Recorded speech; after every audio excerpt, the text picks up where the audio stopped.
Dear Tita El, hindi ko alam kung naghahanap ako ng advice o validation, pero gusto ko lang pong mailabas ito. Ako po si Megan, 29 years old at isang event host. Masaya ako sa ginagawa ko kahit hindi ito kasing stable ng ibang trabaho. Ito po yung passion ko, ang bumuhay sa confidence ko at ang nagdala sa akin sa iba't ibang lugar at kwento ng tao. Ganito rin nagsimula ang kwento namin ng naging boyfriend ko. Nagkakilala kami sa isang event. Ako po yung host, siya naman ay guest. Simula noon, naging parte na siya ng buhay ko. Hanggang sa nag-decide kaming magsama sa iisang bubong. Akala ko lalong titibay ang relasyon namin. Pero habang tumatagal, hindi ko namalayan na unti-unti akong nawawala sa sarili kong mundo. Madalas siyang tanungin kung hindi raw ba ako nakakapag-isip na magtrabaho sa isang kumpanya. Mas magiging stable daw kasi ako, mas malaki ang kikitain at baka nga raw tumaas agad ang posisyon ko kung gugustuhin ko lang. Noong una, iniisip kong concerned lang siya. Pero habang tumatagal, parang may ibang bigat ang bawat bitaw niya ng salita. Napansin kong madalas niyang ipaalala na matumal ang mga hosting gigs ko, na parang puro pagod lang ang puhunan ko rito. Minsan nga, pakiramdam ko, hindi niya na ako nakikita bilang isang taong may sariling pangarap.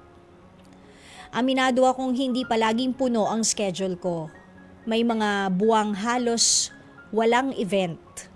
Pero hindi ibig sabihin nun, hindi ko ito pinaghihirapan. Hindi ibig sabihin nun, wala tong halaga. Gusto ko lang sanang maramdaman na kahit hindi niya naiintindihan ang mundo ko, nandyan siya para iparamdam na may halaga ang ginagawa ko. Dumating po kami sa puntong hindi na pwedeng ipagkibit balikat ang nararamdaman ko. Nag-usap kami, naglabas ng samaan ng loob, at doon ko tuluyang na-realize. Hindi ko na kayang manatili sa isang relasyon kung saan pakiramdam ko, hindi ako sapat. Matapos ang 3 taon, natapos din kami. Masakit, pero hindi ko pinagsisihan. Natutunan kong buuin ulit ang sarili ko kapag wala po akong mga gigs, busy naman ako sa online selling at malaki ang kinikita ko sa pagnenegosyo. Ngayon, 1 taon na ang lumipas at nagparamdam siya. Siguro nakita niya ako sa live selling.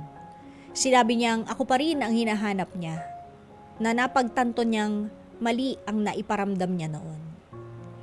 At sa totoo lang, may bahagi po sa akin na natuwa. Pero sapat na ba yon para bumalik ako sa isang relasyong minsan akong pinaliit?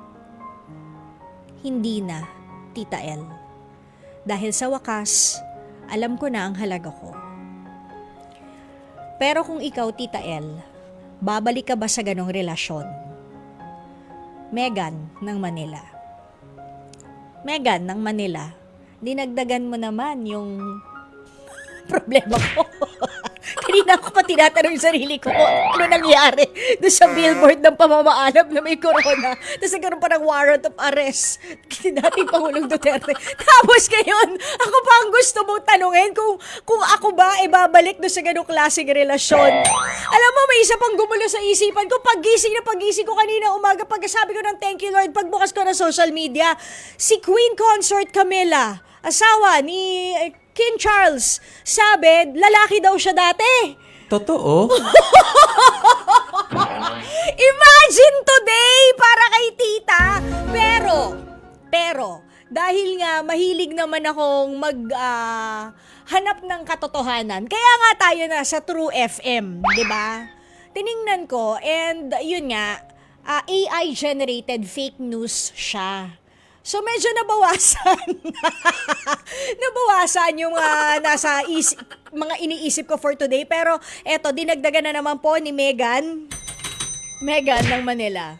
Megan ng Manila, alam mo, I know how it feels. Kasi sabi mo nga, you're host, 'di ba? And yun lang yung pinagkakitaan mo. I guess what your ex-boyfriend is trying to say is, baka meron din siyang nakikitang potential sa'yo, kaya pinupush ka niya na magtrabaho sa isang kumpanya.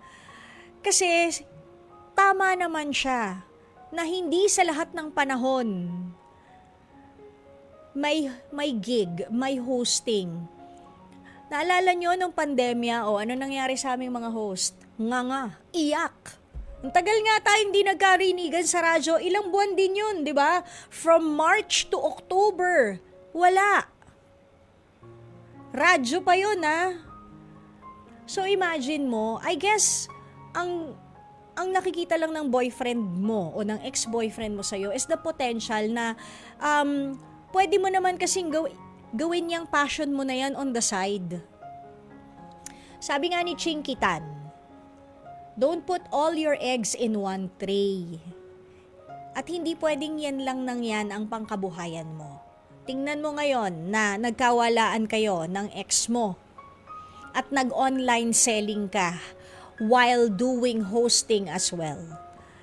Hindi ka man nagtrabaho sa isang kumpanya pero natutunan mo na, meron pang ibang pwedeng pagkakitaan bukod sa hosting. Baka yun lang yung kanyang pino-point out.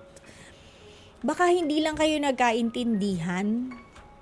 And after a year na hinahanap ka niya at sinasabi niya na ikaw pa rin yung hinahanap niya at nasa puso niya, bakit hindi mo siya bigyan ng isa pang chance? Sabi mo nga, medyo nag-skip naman ng konti yung puso mo, di ba? May bahagi sa puso mo na sumaya.